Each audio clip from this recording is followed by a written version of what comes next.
Exercise भी ना करनी पड़े, भाग दौड़ ना करनी पड़े और हमारा वेट लॉस आसानी से हो जाए और साइड इफेक्ट्स भी ना हो। क्या ऐसा पॉसिबल है? देखिए, शॉर्टकट्स हमेशा अच्छे नहीं होते। डाइट और एक्सरसाइज का कोई सब्स्टिट्यूट नहीं हो सकता। बाल सिर पर नहीं बचे हैं, इसको लेके पब्लिक बहुत परेशान है और पब्लिक ये चाहती है कि इसमें भी मेहनत ज्यादा ना करनी पड़े और हमारे बाल भी जो बचे हैं वो बचे। देखिए, हेयर लॉस की जब प्रॉब्लम आती है तो सबसे ज्यादा प्रॉब्लम जो होती है वो लड़कियां फेस करती हैं। हेयर थिनिंग की भी समस्या है, मतलब बाल पतले होते चले जाते हैं। अब ये आखिर क्यों होता है और इसका समाधान क्या है? देखिए, फीमेल्स एक तो बहुत मल्टीटास्किंग करती हैं, स्ट्रेस लेवल्स भी बहुत हैं, घर के काम भी हैं, अब वर्किंग भी हो गई हैं। लोगों को लगता है स्किन केयर मतलब बहुत ज्यादा खर्चा। क्या सस्ता स्किन केयर नाम की भी कोई बात हो सकती है? जी बिल्कुल, लोग तो कई बार इस वजह से आते ही नहीं स्किन स्पेशलिस्ट के पास कि अच्छा स्किन ट्रीटमेंट है, ये तो लग्जरी है, ये महंगा ही होगा, बट ऐसा बिल्कुल नहीं। क्या आप भी अपने बढ़ते वजन से परेशान हैं? वजन घटाना चाहते हैं, बाल बढ़ाना चाहते हैं या बाल हटाना चाहते हैं, या फिर एंटी एजिंग से संबंधित कोई थेरेपी, कोई ट्रीटमेंट या कुछ ऐसा बेहतर इलाज ढूंढ रहे हैं जिससे आपकी उम्र आपकी असल उम्र से काफी कम नजर आ सके? अब इन्हीं मामलों पर विस्तार से बातचीत करने के लिए और आपके सवालों के जवाब लेने के लिए आज मैं आया हूं Mehrotra skin hair and laser clinic पर और मेरे साथ डॉक्टर सोनल मेहरोत्रा जी मौजूद हैं। आपके सवाल होंगे और जवाब डॉक्टर सोनल मेहरोत्रा जी के होंगे, तो आइए बातचीत का सिलसिला शुरू करेंगे। मैम नमस्कार, आज पब्लिक के सवालों के आपने जवाब देने कैसे आप? बिल्कुल, थैंक यू हिमांशु जी, आप यहाँ आए, थैंक यू सो मच। और मैं वेट कर रही थी कि बहुत से ऐसे मिथ्स होते हैं पब्लिक के माइंड में जो कि एक डॉक्टर ही उसका सही आंसर दे सकता है। So thank you so much for giving me this platform कि मैं लोगों के जवाबों को अच्छे से दे पाऊँ। जी। अच्छा, सबसे बड़ा सवाल मुझे लगता है कि पब्लिक का आज के टाइम में ये है कि भाई मैं ऐसा क्या करूं या हम ऐसा क्या करें कि हमें मेहनत भी ना करनी पड़े, जिम भी ना जाना पड़े, एक्सरसाइज भी ना करनी पड़े, भाग दौड़ ना करनी पड़े और हमारा वेट लॉस आसानी से हो जाए और साइड इफेक्ट्स भी ना हो। क्या ऐसा पॉसिबल है? देखिए, शॉर्टकट्स हमेशा अच्छे नहीं होते। डाइट और एक्सरसाइज का कोई सब्स्टिट्यूट नहीं हो सकता। You are what you eat. तो आपको खाना तो अच्छा रखना ही है। आप अगर प्रॉपर डाइट नहीं ले रहे तो आपका बॉडी रिएक्ट करेगा ही, साइड इफेक्ट्स होंगे ही। अगर आप एक्सरसाइज नहीं करते तब भी आपकी बॉडी फिट नहीं रहेगी। बॉडी एक इंजन जैसे है। जैसे आप गाड़ी को हर 10 से 20 किलोमीटर पर मेंटेनेंस कराते हैं, वैसे ही आपकी बॉडी को भी मेंटेनेंस चाहिए, जो डाइट और एक्सरसाइज के रूप में आपको करना पड़ेगा। बट अगर आप ये सब कर चुके हैं, बहुत सालों से एक्सरसाइज कर रहे हैं, आपकी डाइट अच्छी ले रहे हैं और फिर भी स्टबन फैट है जो नहीं जा रहा, तो इसके लिए आजकल मोंजारो इंजेक्शन आए हैं जो कि सेफ्टी अगर उसकी प्रोफाइल देखी जाए तो काफी अच्छी है। और ये इंजेक्शन हम अपने पेशेंट्स को दे रहे हैं यहाँ पर। बट उससे पहले पेशेंट सिलेक्शन बहुत इंपॉर्टेंट है, ये सबके लिए नहीं है। ये पेशेंट्स जब हमारे पास आते हैं तो उनका बीएमआई देख के ही कि उनको रिक्वायरमेंट है या नहीं, हम ये मोंजारो इंजेक्शन देते हैं। और पेशेंट्स वेट लॉस कर रहे हैं, दे आर क्वाइट हैप्पी। तो इंजेक्टेबल भी आ गया है। और अब अगला जो सवाल है मुझे लगता है कि वो हेयर लॉस से संबंधित होना चाहिए, क्योंकि बाल झड़ रहे हैं, बाल उड़ रहे हैं, बाल सिर पर नहीं बचे हैं। इसको लेके पब्लिक बहुत परेशान है और पब्लिक ये चाहती है कि इसमें भी मेहनत ज्यादा ना करनी पड़े और हमारे बाल भी जो बचे हैं वो बचे रह जाए। देखिए, हेयर लॉस की जब प्रॉब्लम आती है तो सबसे ज्यादा प्रॉब्लम जो होती है वो लड़कियां फेस करती हैं, क्योंकि लड़कियों को लंबे बाल रखने का शौक होता है। और जब लंबे बाल झड़ते हैं तो अगर 10 बाल झड़ रहे हैं तो लेंथ की वजह से हमें लगता है कि बहुत ज्यादा हेयर लॉस है।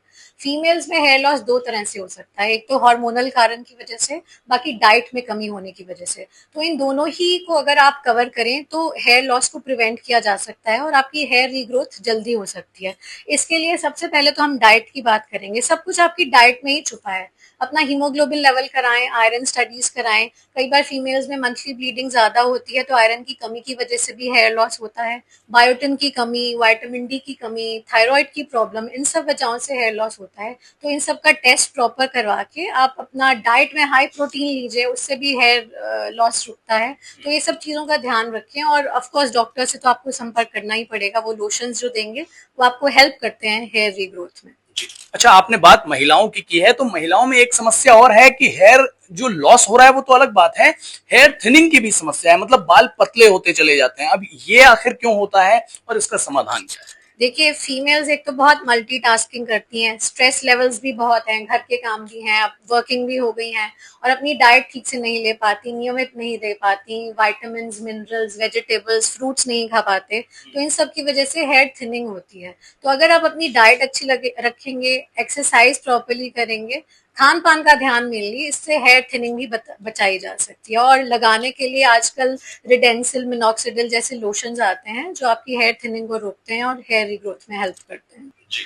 अच्छा, एंटी एजिंग की अगर हम बात करते हैं तो एंटी एजिंग के लिए बहुत सारी दवाइयां, बहुत सारे ट्रीटमेंट्स बने हुए हैं और एंटी एजिंग के जो डिसएडवांटेजेस हैं उसके प्रत्यक्ष प्रमाण हम आए दिन देखते रहते हैं। अब ये क्या एंटी एजिंग और क्या इसका पूरा ये सिनेरियो है, इसके बारे में मैं थोड़ा विस्तार से जानना चाहूंगा।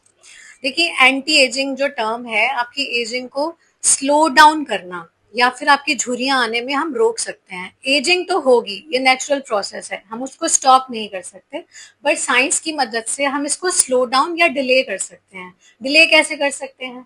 बोटॉक्स है, फिलर्स है, पीडीआरएन ट्रीटमेंट्स हैं, बहुत सारे मेडिकेटेड फेशियल ट्रीटमेंट्स आ गए हैं जिसकी मदद से एंड अ क्वालिफाइड डॉक्टर की मदद से आप अपनी एजिंग को स्लो डाउन करते हैं। अच्छा, कई बार हम स्किन केयर की बात करते हैं, स्किन केयर के लिए टेंशन में भी रहते हैं, लेकिन स्किन केयर के लिए आमतौर पे पब्लिक इसलिए टेंशन में रहती है क्योंकि जहां आया स्किन केयर का नाम वहीं लोगों को अपना बजट हिलता हुआ दिख जाता है। लोगों को लगता है स्किन केयर मतलब बहुत ज्यादा खर्चा। क्या सस्ता स्किन केयर नाम की भी कोई बात हो सकती है? जी बिल्कुल, लोग तो कई बार इस वजह से आते ही नहीं स्किन स्पेशलिस्ट के पास कि अच्छा स्किन ट्रीटमेंट है, ये तो लग्जरी है, ये महंगा ही होगा, बट ऐसा बिल्कुल नहीं है। स्किन केयर मतलब आपको जैसे आप अपने बाकी बॉडी पार्ट्स की केयर करते हैं, वैसे ही स्किन आपका लार्जेस्ट ऑर्गन है, तो इसकी केयर तो आपको करनी पड़ेगी।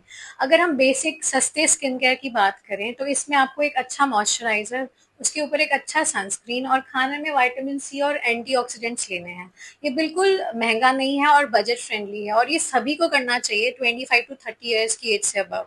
तो इससे आपकी आगे जाके स्किन पे कोई खर्चे नहीं होंगे, बहुत कम हो जाएंगे। अब जैसे हम बात करें, हम शर्ट्स लेते हैं या पर्स लेते हैं, बहुत अलग अलग लेवल के ब्रांड्स होते हैं, कोई बहुत महंगे, कोई बहुत सस्ते। पर सस्ते का ये मतलब नहीं है कि वो बेकार होगा। अगर आप अपने डॉक्टर से कंसल्ट करके अपनी स्किन को सूट करता हुआ स्किन केयर रूटीन मांगेंगे तो डॉक्टर ऑब्वियसली आपको एक अच्छा स्किन केयर रूटीन जो आपके बजट में होगा जरूर देंगे। तो साथियों, आपने डॉक्टर सोनल मेहरोत्रा जी को सुना। आपके सभी सवालों के जवाब इन्होंने दिए, चाहे वो वेट लॉस से रिलेटेड हो, चाहे वो हेयर लॉस से रिलेटेड हो, हेयर रिमूवल से रिलेटेड हो, या फिर आपकी बढ़ती उम्र आपको छुपानी है या बढ़ती उम्र छुप नहीं रही या दिखानी है, या जो भी संबंधित सवाल हैं, सभी सवालों के जवाब आए। अब इनकी बातों से आप लोग सहमत हैं या नहीं, ये कमेंट में लिख करके बताइए, क्योंकि इस बात की तो गारंटी है कि इन्होंने जो बात कही है वो ऑथेंटिक है। सहमति या गैर सहमति वो आपके ऊपर है।